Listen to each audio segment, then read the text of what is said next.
ബംഗളൂരു ഹോസക്കോട്ടയിൽ വാഹനാപകടത്തിൽ മരിച്ചവരിൽ 2 മലയാളി വിദ്യാർത്ഥികളും അപകടത്തിൽ 7 പേരാണ് മരണപ്പെട്ടത്.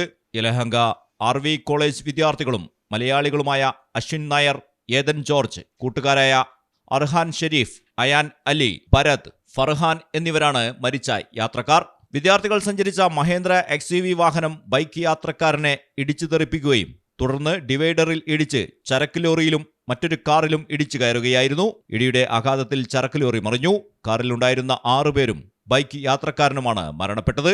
17-കാരനായ അയാൻ അലിയാണ് കാർ ഓടിച്ചത് എന്നാണ് നിഗമനം.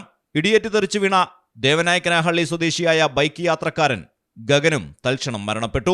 കാറിന്റെ അമിത വേഗതയാണ് അപകടത്തിന് കാരണമായത്. ഇടിയുടെ ആഘാതത്തിൽ ചരക്ക് ലോറിയും തലകീഴായി മറിഞ്ഞു. വീട്ടുകാർ അറിയാതെയാണ് കുട്ടികൾ യാത്ര തിരിച്ചതെന്ന് വ്യക്തമായിട്ടുണ്ട്. മൃതദേഹം ഹോട്ടക്കോട്ട ജനറൽ ആശുപത്രി മോർച്ചറിയിലേക്ക് മാറ്റി. 16-നും 18-നും ഇടയിൽ പ്രായമുള്ള കുട്ടികളാണ് അപകടത്തിൽപ്പെട്ടത്. ഇന്ന് രാവിലെ 4:50ഓടെയാണ് അപകടം സംഭവിച്ചത്. News desk Malayalam television.